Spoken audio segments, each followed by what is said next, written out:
खूप खूप स्वागत आहे तुमचं जॉब गुरु या आपल्या यूट्यूब चॅनलवर. मित्रांनो, सार्वजनिक आरोग्य विभागामध्ये नवीन जाहिरात प्रसिद्ध होऊ शकते. एकूण 13,000 पेक्षा जास्त जागा अजूनही रिक्त आहेत. आपल्याला माहीत असेल 2023 मध्ये गट क आणि ड ची तुम्ही परीक्षा दिलेली असेल, ज्याच्यामध्ये जवळपास 9,000 प्लस जागांची जाहिरात आलेली होती गट क व ड ची. आणि बरेच विद्यार्थी त्या ठिकाणी जॉईन देखील झालेले असतील. बऱ्याच जणांच्या वेटिंग लिस्ट देखील लागत आहेत. वेटिंग लिस्टमध्येही काही जणांची नावं असतील. तर आत्ता ती भरती झाल्यानंतर एक नवीन भरती येऊ शकते. ही भरती लवकरच मित्रांनो येऊ शकते, कारण की खूप जास्त जागा रिक्त आहेत. बघू शकता, माहिती अधिकारामध्ये ही माहिती प्राप्त झालेली आहे. तीच माहिती आपण पाहतोय. ही PDF फाईलची लिंक तुम्हाला मी डिस्क्रिप्शन बॉक्समध्ये आणि आपल्या टेलिग्राम चॅनलवरती देतोय, तिथून तुम्ही पाहू शकतात.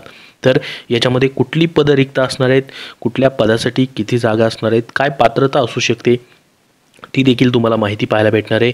त्यासाठी हा व्हिडिओ शेवटपर्यंत पाहत राहा. बघा, आता सरळ सेवेची आणि पदोन्नतीची अशी 2 पदं याच्यामध्ये रिक्त आहेत. मागच्या व्हिडिओ तुम्हाला मध्ये सरळ सेवेबद्दलची माहिती दिली होती. आता याच्यामध्ये पदोन्नतीची देखील माहिती तुम्हाला देणार आहे. तर बघा, गट क व ड ची केडर असणार आहेत, ज्याच्यामध्ये 10वी पासून ते पदवीपर्यंत टेक्निकल नॉन टेक्निकल सर्व पोस्ट असतात. तर अगोदर आपण बघूयात की नेमक्या जागा किती रिक्त आहेत. तर बघा, 2024-25 वर्षामध्ये या ठिकाणी ह्या जागा रिक्त आहेत. गट क साठी रिक्त जागा बघू शकता 8,480 अजून जागा रिक्त आहेत. गट ड साठी 4,890 जागा रिक्त आहेत. टोटल 13,370 जागा रिक्त आहेत. मग याच्यामध्ये सरळ सेवेच्या आणि पदोन्नतीच्या अशा जागा मिळून या ठिकाणी ह्या सर्व जागा त्यांनी दाखवलेल्या आहेत. आता पहा, याच्यामध्ये जर आपण बघितलं, तुमच्या जिल्ह्यानुसार जागा किती रिक्त आहेत त्याची ही माहिती आता आलेली आहे. बघा, मागच्या व्हिडिओमध्ये ही माहिती तुम्हाला दिलेली नव्हती. तर बघा, जसं की मुंबईचं जे आरोग्य विभाग आहे त्या ठिकाणी रिक्त पदं किती आहेत त्याची माहिती देण्यात आलेली आहे. आता याच्यामध्ये सरळ सेवेची आणि पदोन्नतीची अशी वेगवेगळी जागा आहेत. बघा, आता याच्यामध्ये सरळ सेवेचा हा कॉलम आहे आणि या ठिकाणी आहे हा पदोन्नतीचा. तर सरळ सेवेची किती रिक्त पद आहेत? मुंबईसाठी बघा 59 आहेत. त्यानंतर बघा, मुंबईमधलंच सहसंचालक आरोग्य सेवा अंधत्व हे जे कार्यालय आहे त्यासाठी 167 जागा रिक्त आहेत अजून. आता हे सरळ सेवेचं सांगतोय, जे की तुमची परीक्षा घेऊन म्हणजे जाहिरात काढून या ठिकाणी ही पदं भरली जाणार आहेत. ही पदोन्नतीची आपल्याला याचं घेणे देणं नाही सध्या. बघा, त्याच्यानंतर पुण्यासाठी बघा, जे सहसंचालक आरोग्य सेवा हिवतापचे जे कार्यालय आहेत त्या ठिकाणी 93 प्लस एक जवळपास 2,150 जागा प्लस 93 जागा एवढ्या जागा रिक्त आहेत. सहसंचालक आरोग्य सेवा पुणेमध्ये जवळपास या ठिकाणी 2200 प्लस जागा रिक्त पुण्यामध्ये आहेत, हिवताप कार्यालय जे आहे त्या ठिकाणी. त्यानंतर बघा, आरोग्य सेवा पुण्यामध्ये कुष्ठरोग व क्षयरोग हे जे कार्यालय तिथे 104 जागा रिक्त आहेत.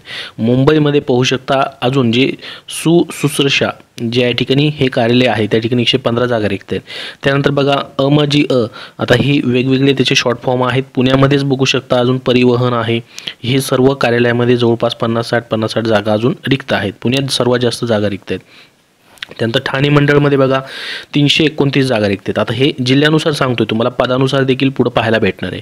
त्याच्यानंतर बघा, नाशिक मंडळमध्ये 852 जागा रिक्त आहेत. पुणे मंडळमध्ये अजून या ठिकाणी उपसंचालक जे कार्यालय आहे पुण्याचं त्या ठिकाणी 406 जागा रिक्त आहेत.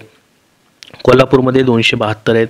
त्यानंतर उपसंचालक छत्रपती संभाजीनगर मंडळ या ठिकाणी पाहू शकता 290 आहेत. लातूर मंडळमध्ये 237 आहेत. अकोला मंडळमध्ये 503 जागा रिक्त आहेत. त्याच्यानंतर बघा, अकोलामध्ये झाल्यानंतर नागपूर मंडळमध्ये या ठिकाणी 648 जागा रिक्त आहेत. असे म्हणून 6,349 जागा ह्या गट क साठी तुम्हाला सांगितलेले आहेत. हे गट क साठी तुमचं पाहायला भेटेल. आता गट क मध्ये बघा, भरलेली पदं जी आहेत ती सोडून सरळ सेवेची रिक्त पदं किती आहेत, प्रत्येक पदानुसार रिक्त पदं जी आहेत आपण बघणार आहोत. तर या ठिकाणी बघा, हे पदानुसार दिलेलं आहे. या ठिकाणी एकूण सर्व ब्युरो दिलेला आहे आणि रिक्त पदं दिलेली आहेत. पाहू शकता या ठिकाणी टोटल जर रिक्त पदं बघितली, वरिष्ठ लिपिक कनिष्ठ लिपिक यांची तर 128 प्लस 372 आहेत. त्यानंतर लघु टंकलेखकचं पद आहे. त्यानंतर भौतिक उपचार तज्ज्ञाची 5 पदं आहेत. वैद्यकीय सामाजिक कार्यकर्त्याची 14 पदं आहेत. मनोविकृती सामाजिक कार्यकर्ता 2 पदं आहेत. आता ही गटकची जवळपास मित्रांनो आपण जर बघितले टोटल केडर किती आहेत बघा, जवळपास 86 केडर आहेत. आता याच्यामध्ये पदोन्नतीची बरीचशी पदं असतील आणि सरळ सेवेची जाहिरातीद्वारे जवळपास 60 ते 64 केडरची जागा निघतात बघा. आता हे तुम्हाला प्रत्येक पदानुसार सांगायला गेलं तर व्हिडिओ खूप मोठा होईल. त्यासाठी तुम्हाला या PDF फाईलची लिंक मी टेलिग्राम चॅनलवरती देतो आहे आणि त्याची लिंक डिस्क्रिप्शन बॉक्समध्ये आहे. कुठली पदं आहेत तुम्हाला थोडक्यात सांगतो. तर याच्यामध्ये हे सर्व टेक्निकल पद आहेत.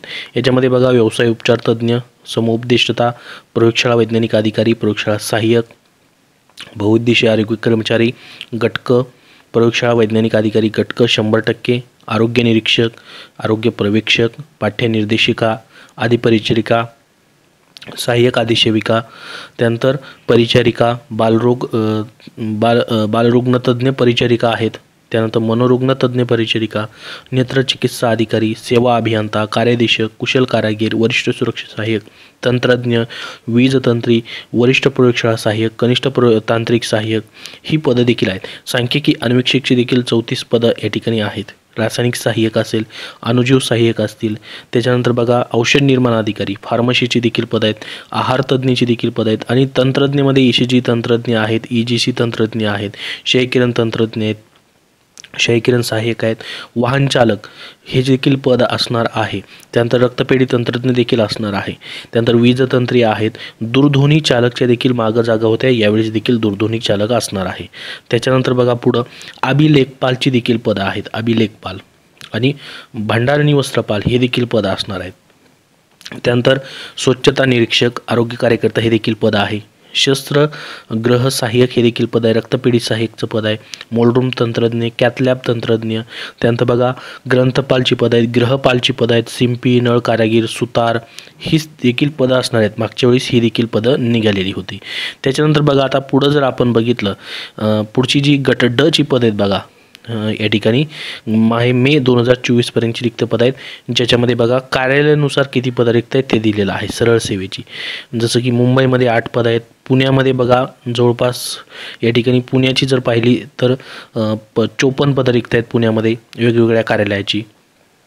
ठाणे मंडळ आहे त्या ठिकाणी देखील बघू शकता या ठिकाणी रिक्त पदं जी आहेत 608 पदं आहेत. पुण्यामध्ये सर्वात जास्त जागा या ठिकाणी तुम्हाला पाहायला भेटतील. गट ड ची देखील हे गट ड चं आहे. गट ड ची एकूण रिक्त पदं सरळ सेवेची 3827 रिक्त पदं आहेत. आता गट ड मध्ये बघा आता गट ड चं कसं आहे, जाहिरात एकत्रित येते. गट ड साठी वेगवेगळे अशा पदासाठी अर्ज करायचं ऑप्शन नसतं.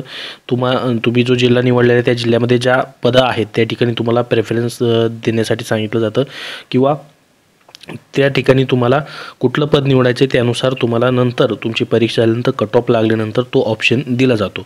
ज्याच्यामध्ये बघा मदतनीस, स्वच्छक, शिपाई, त्यानंतर शिपाईनी सफाईगार, रुग्णपटवाहक, पंप परिचर, लेदर वर्कर, वेष्टक वेतन श्रेणीचे पदं असतात, चतुर्थ श्रेणी कर्मचारी असतात, ऑड बॉय असतात, आया असतील, परिचर असतील, त्यानंतर प्रयोगशाळा परिचर असतील, दंतसहाय्यक असतील, पुरुष सेवक असतील, वाहन स्वच्छक असतील, हमाल असतील, मजदूर असतील, त्यानंतर पाळणा चालकची पदं असतात, इतर वर्गचारची पदं असतात, सफाईगारची पदं असतात, पहारेकरी चौकीदारची पदं असतात, धोबी, माळी, नाव्ही, मुख्य स्वयंपाकी, सहाय्यक स्वयंपाकी ही सर्व पदं असतात. ही पदं जी आहेत मित्रांनो जवळपास जिल्हा रुग्णालय असतील या ठिकाणी भरली जातात. जी जिल्हा रुग्णालय आहेत, उपजिल्हा रुग्णालय आहेत त्या ठिकाणी ही पदं सार्वजनिक आरोग्य विभागाच्या खात्यामध्ये भरली जातात. तर ह्या पदांची जवळपास 13,000 पेक्षा जास्त अजून रिक्त पद आहेत. त्याची माहिती जी आहे या ठिकाणी माहिती अधिकारमध्ये या ठिकाणी भेटलेली तीच माहिती तुम्हाला दिलेली आहे. तर याची जाहिरात नेमकी कधी येईल अशी फिक्स डेट या ठिकाणी कुणीही सांगू शकत नाही, परंतु रिक्त पदं मात्र एवढी आहेत. परंतु आपल्याला आता पुढच्या काही येणाऱ्या 1-2 महिन्यामध्ये याच्याबद्दल नक्की अपडेट भेटू शकतं. याच्याबद्दल जसं अपडेट येईल तसं तुमच्यापर्यंत शेअर केलं जाईल. तर तुमचा अभ्यास चालू राहू द्या, कधीही जाहिरात येऊ द्या. तुमचा अभ्यास असेल तर तुमच्यासाठी या ठिकाणी ही गुड न्यूज असणार आहे, कारण की जागा जास्त आहेत. थोडासा तुम्हाला टेक्निकलची पदाचं तुम्ही अभ्यास करताय किंवा नॉन टेक्निकलचं करताय, गटकचा किंवा गट ड चा, त्यानुसार चालू राहू द्या. कधीही तुम्हाला याचा फायदा होईल, कारण की ही पदं भरलीच जाणार आहेत. कारण की आत्ताच या ठिकाणी एक जाहिरात आलेली होती 2023-24ची, या ठिकाणी बरीचशी पदं देखील भरली आहेत आणि ही देखील जाहिरात येऊ शकते. याच्याबद्दल जसं अपडेट येईल तसं तुमच्यापर्यंत वेळोवेळी शेअर केलं जाईल. याबद्दल अजून तुमचे काय प्रश्न असतील तर कमेंट बॉक्समध्ये नक्की विचारा. हा व्हिडिओ नक्की लाईक करा व शेअर करा. धन्यवाद.